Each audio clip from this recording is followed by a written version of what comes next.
Então, Jesus escolheu os 12 para estar com ele. Caminhar com Cristo também é aprender dele. Se ajeita na cadeira, prepare o seu tererê, porque o calor tá demais. E vem com a gente logo depois da vinheta. Os Paroleiros, um jeito simples e divertido de conversar sobre verdades bíblicas. Vambora! Hoje é dia de parola! E aí, nação paroleira, tudo bem com vocês? Sejam muito bem-vindos mais uma vez ao canal Os Paroleiros para mais uma roda de parola inédita, a parola de número 183, a terceira dentro do tema Seguindo Jesus. Ao longo dessas próximas semanas, nós vamos estar sempre fazendo algumas parolas aqui, trazendo alguns verbos, né, algumas ações, algumas atitudes que são pertinentes àqueles que seguem a Cristo. Nessa semana aqui, o objetivo da nossa parola é falar sobre aprender, sobre aprendizado. Como é que Jesus ensinava as pessoas? E aí, oráculo, e aí 04, vamos parolar de novo. Bora, Bill, demorou, vamos nessa. Partiu, porque como diz aquela bela canção, estou seguindo a Jesus Cristo, dessa jornada eu não desisto. Depois você canta ela, Arthur.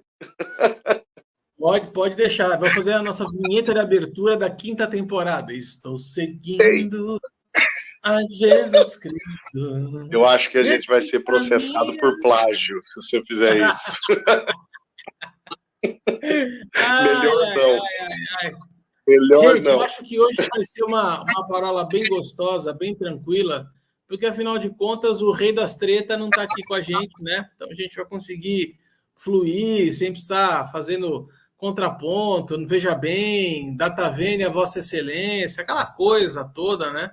Vamos conseguir aqui fluir de forma bíblica, sem gritaria, sem essas coisas malucas que o nosso mente brilhante sempre acaba aprontando aqui com a gente.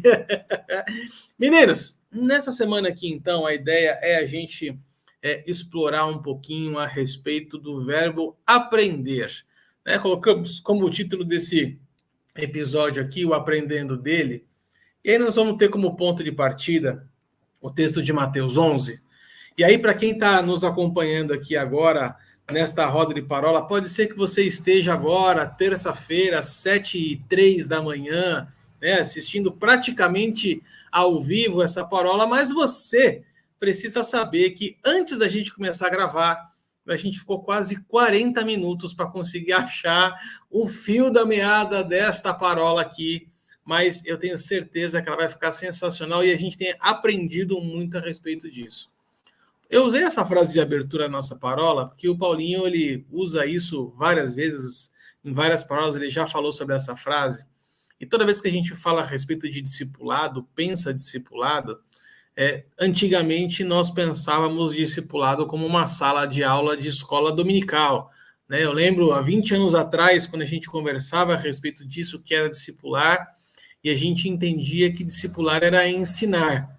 Só que dentro da nossa cultura, vamos dizer assim, né, ocidental aqui, educacional, educar automaticamente nos remete a uma sala de aula. Aliás, conversando aqui com a minha maravilhosa Rainha Dourada, uma coisa que ela sempre fala é a seguinte coisa: amor, se nós entrássemos numa cápsula do tempo e voltássemos 90 anos atrás, a única coisa que nós encontraríamos igual seria a escola. Porque a estrutura escolar é a mesma desde 1900 até os dias de hoje. É baseada em carteiras, uma lousa, um quadro negro e uma pessoa transbordando conhecimento para pessoas que, na teoria, eram mentes vazias que precisavam ser preenchidas com a informação. E aí a gente começa a trazer esse conceito de educação para os tempos bíblicos, como se isso fosse uma verdade, né? E aí eu vou repetir de novo uma frase do Paulinho, né? Quando ele fala assim que quando a gente lê a Bíblia, a gente não pode ler a Bíblia a partir das lentes do mundo. A gente tem que ler o mundo a partir das lentes da Bíblia, né? E aí naquela época, na época de Jesus, quando Jesus então chamou os 12 o texto vai falar que chamou os 12 para estar com ele. Ou seja, o processo de discipulado de Jesus, o processo de ensino de Jesus baseava-se na convivência, baseava-se no convívio, baseava-se em vem comigo e veja como eu faço e você vai fazer igual. Então a gente vai partir aqui de Mateus 11, quando Jesus ele começa a falar a respeito dele mesmo, né? E aí tem um texto que já é bastante conhecido, a grande maioria conhece lá de Mateus 11, a partir do versículo 28, quando Jesus fala assim: vinde a mim todos os que estáis cansados e sobrecarregados, e eu vos aliviarei. Tomai sobre vós o meu jugo e aprendei de mim, porque eu sou manso e humilde de coração, e achareis descanso para a vossa alma, porque o meu jugo é suave e o meu fardo é leve.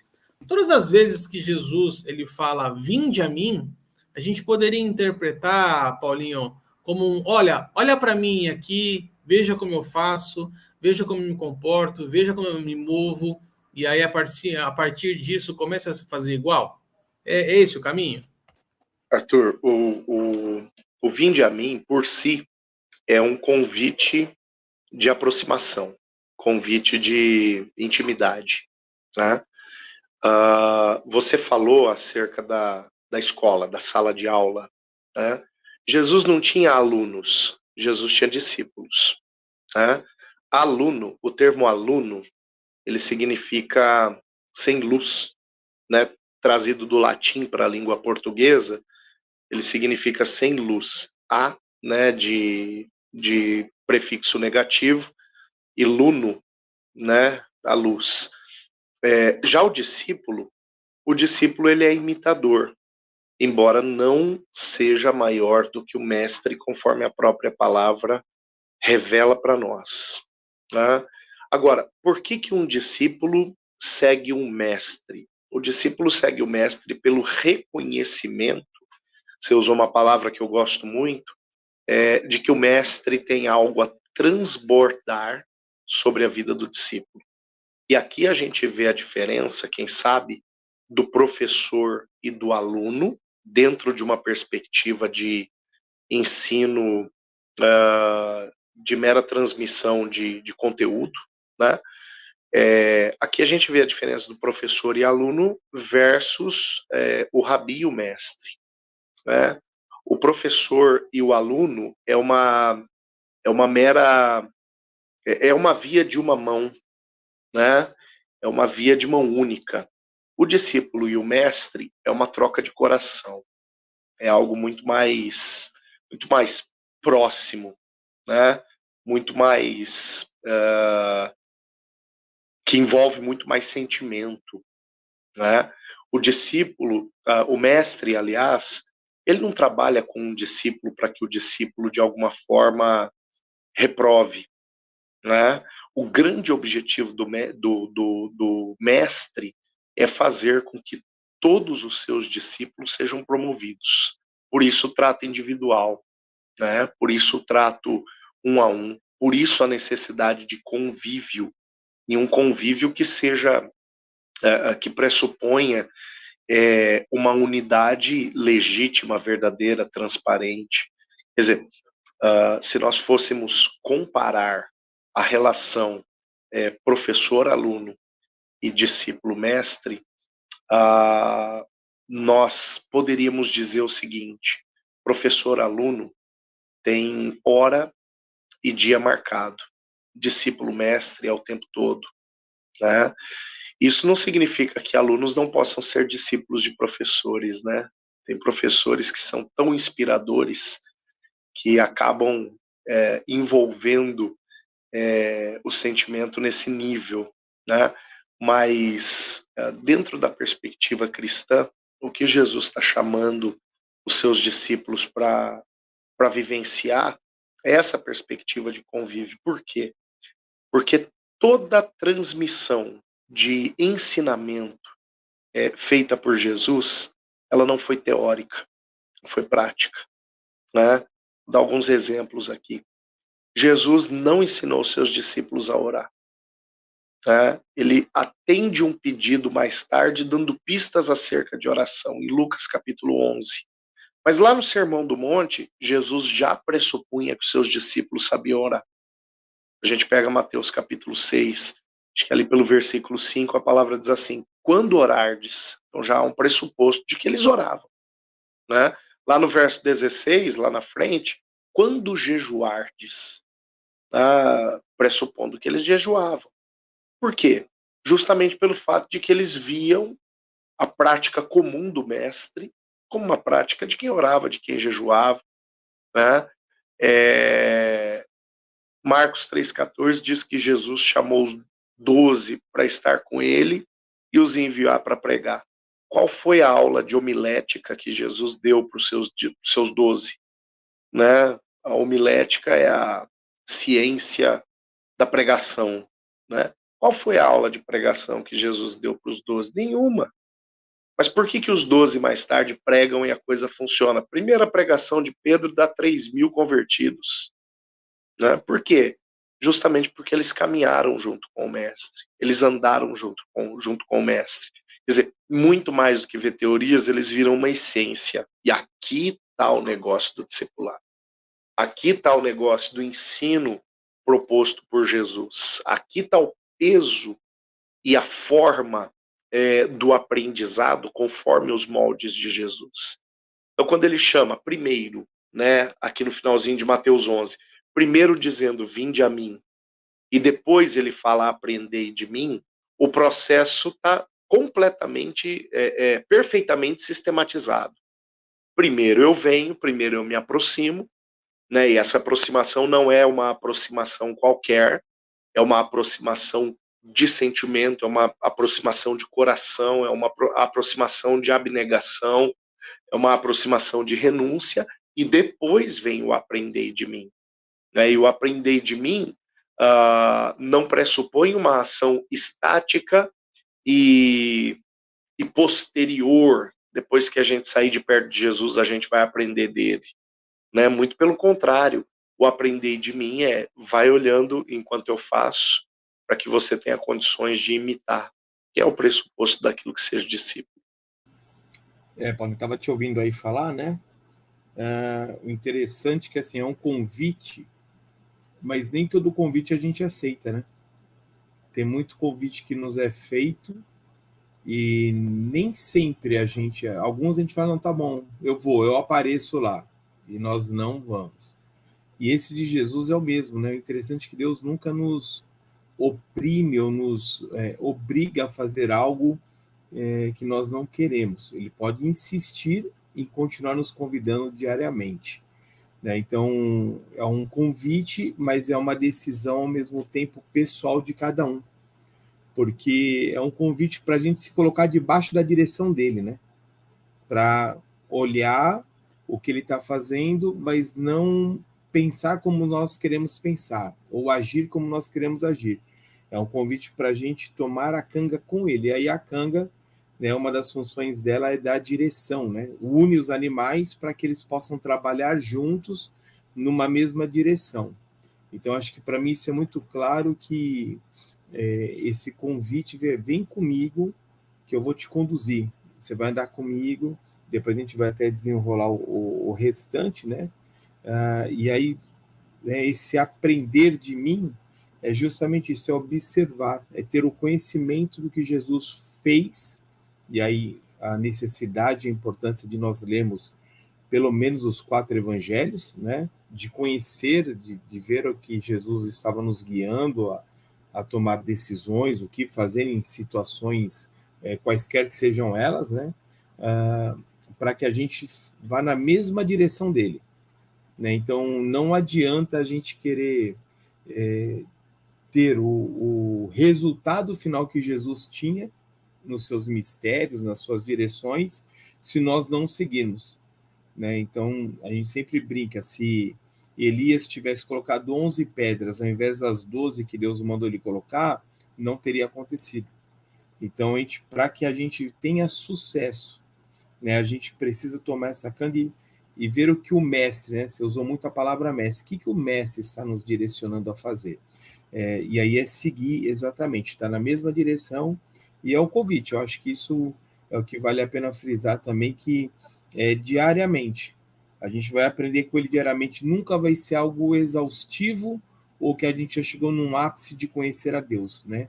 Então é algo tão imensurável, que a gente vai perceber que Paulo, já com muita história, muita quilometragem rodada com Deus, Deus ainda leva ele no terceiro céu, para ele ver coisas inefáveis, né? Então ele já tinha uma boa bagagem com o Senhor, e o Senhor ainda leva, quer dizer, então tem muita coisa para a gente aprender. O importante é aceitar o convite e nós nos colocarmos, não falar, Jesus, vem e se coloca da maneira com que eu quero andar ou com que eu quero viver.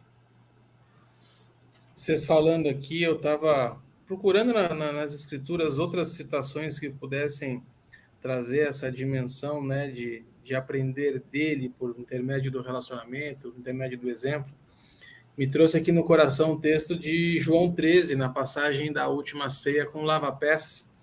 João 13:15, Jesus fala assim: porque eu vos dei o exemplo, para que como eu fiz, façais vós também. Esse é o modelo de ensino de Jesus. Esse é o modelo de discipulado. Né? Uma coisa que eu acho bem bacana, e aqui eu não quero fazer nenhum tipo de apologia a séries, a comentários, enfim, mas eu tive a curiosidade de assistir uma quantidade razoável de episódios do The Chosen. É uma série que aborda Jesus de uma forma, ao meu ver, muito feliz. Mas assistindo The Chosen, eu comecei a pensar sobre os momentos em que a Bíblia não conta. Porque a Bíblia ela acaba contando fatos concretos e ações, né, de Jesus e dos discípulos, que são relatados para que isso nos mostre o que foi feito, nos inspire nas suas obras, nos seus atos. Mas 90% do tempo que Jesus estava com os discípulos não está relatado nas Escrituras. O tete-a-tete, o tempo de mesa, o pescar junto, o acordar de manhã, né? Cheguei depois de um dia inteiro curando pessoas e Jesus chega cansado, né? De fato bastante cansado. Me mostra uma faceta de um relacionamento que muitas vezes foge do nosso imaginário, porque a gente se prende na sequência dos textos como se eles fossem realmente fatos que aconteceram um em seguida do outro, um no dia após o outro. Então, muitas vezes, entre um capítulo e outro aqui, passou um mês, passou 2 meses, 3 meses, e a gente não tem essa dimensão de tempo. Então, isso me mostra um relacionamento com Cristo que é baseado num tempo, e aí eu vou usar um trocadilho aqui, se vocês me permitem, né? Da mesma forma que não está 100% esse relacionamento relatado nas Escrituras, a maior parte do nosso relacionamento com Cristo também acontece no secreto. Também não acontece nas manchetes dos jornais. Também não acontece nos stories do Instagram. A grande parte do nosso relacionamento com Cristo acontece no nosso secreto, onde ninguém vê. É o espaço onde ninguém vê. Só que é exatamente nesses momentos em que Jesus fala mais fundo ao nosso coração. E eu quero reforçar aqui, Paulinho, uma coisa que você disse, que é exatamente isso, né? O convite de Jesus não é simplesmente um convite de, observa de longe. Tá aqui a minha apostila, baixa aqui o meu e-book com o meu manual de práticas celestiais. O convite de Cristo é, vem comigo, caminha comigo, anda a milha comigo, anda a segunda, anda a terceira, né? E eu acho que é aqui exatamente que está a beleza, porque se por um momento, no primeiro momento na parábola passada, nós falamos sobre isso, o convite de Jesus era, vinde após mim, né? Me siga.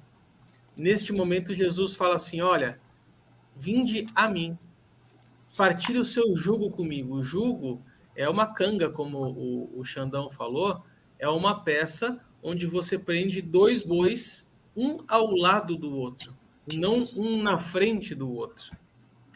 Eu sei que quando a gente fala a respeito de Talmidim, né, a gente já falou isso várias vezes, né, sobre quanto mais suja a cabeça de pó da sandália do seu mestre o discípulo estava, mais íntimo ele era, e isso era reconhecido como uma grande honra, vamos dizer assim, né?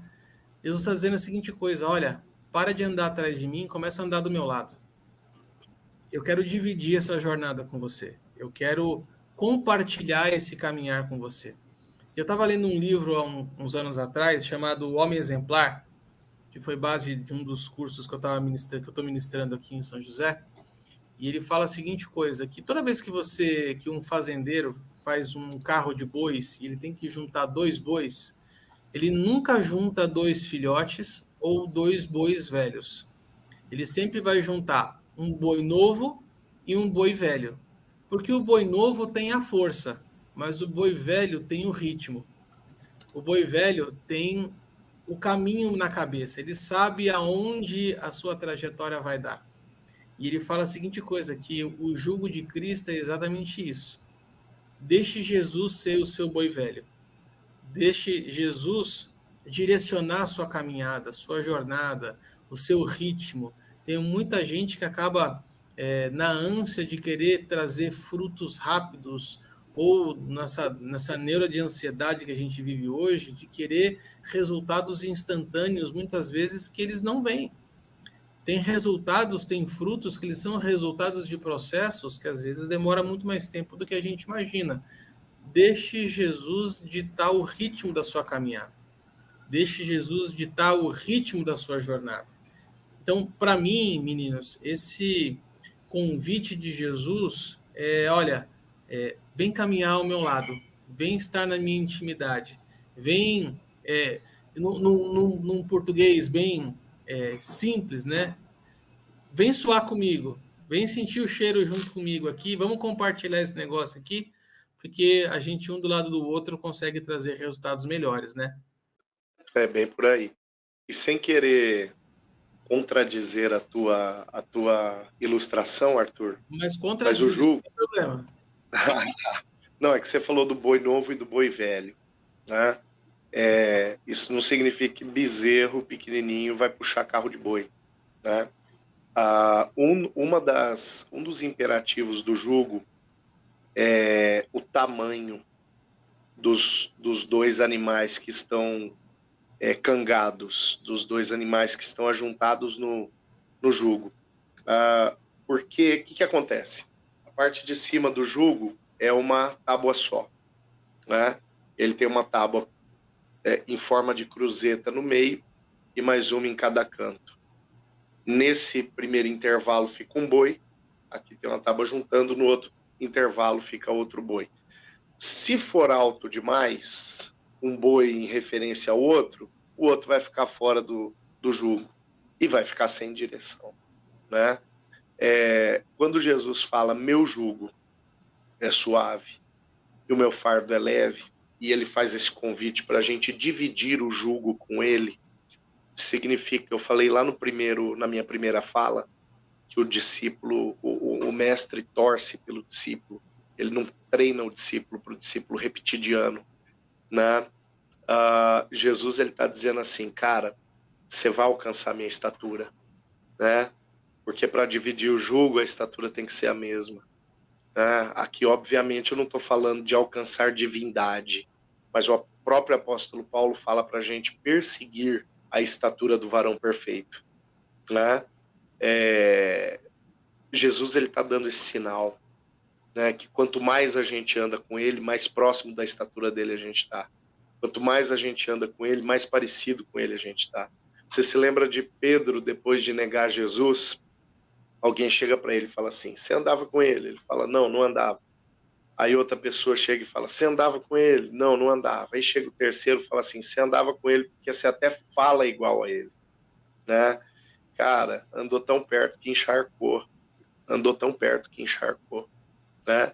Pegou o jeito, né? Então é justamente isso, é bem essa realidade de alguém que está se aproximando da estatura do mestre, né? Repito, não no sentido de divindade, né? Mas no sentido de intimidade.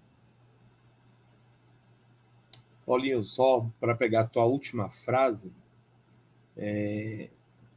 não no sentido de divindade, mas no sentido de intimidade. Mas eu acho que é bem legal a gente pensar assim, é o próprio Deus encarnado nos convidando. A figura que a gente tem que ter na mente assim, é Deus nos convidando para sermos íntimos e, para acima de tudo, receber a promessa que Ele nos dará descanso. Então, o maior beneficiado somos nós, de andar com Deus e de termos descanso para todas as lutas, tudo aquilo que estiver passando na nossa vida. Amém. E com isso a gente vai chegar ao final deste primeiro vídeo aqui da Parola 183 e eu vou deixar o convite para você aqui. Venha até o site dos Paroleiros, www.osparoleiros.com.br. Lá você vai encontrar todos os 36 temas que nós já estamos abordando desde 2020. Estamos chegando no final da 4ª temporada já. Então, já deixa aqui o seu joinha nesse vídeo, compartilha. A gente está nas redes sociais também, no Facebook, no Instagram, aqui no YouTube. Mas se você prefere um formato de podcast para você ouvir os Paroleiros enquanto você está no trânsito, está andando de bicicleta, está plantando alface na horta, está fazendo qualquer outra coisa, mas você quer ficar por dentro de tudo aquilo que a gente conversa aqui no site dos Paroleiros, fica aqui o nosso convite. Nós estamos no Spotify, no Deezer, no Amazon Music, no Apple Podcasts, no Google Podcasts, em qualquer outra plataforma que você encontrar aí. Se você não encontrar os Paroleiros, manda uma mensagem para a gente aqui que eu vou fazer todo o possível para colocar lá a gente também. Então a gente se vê no próximo vídeo. Um grande abraço e tchau, tchau.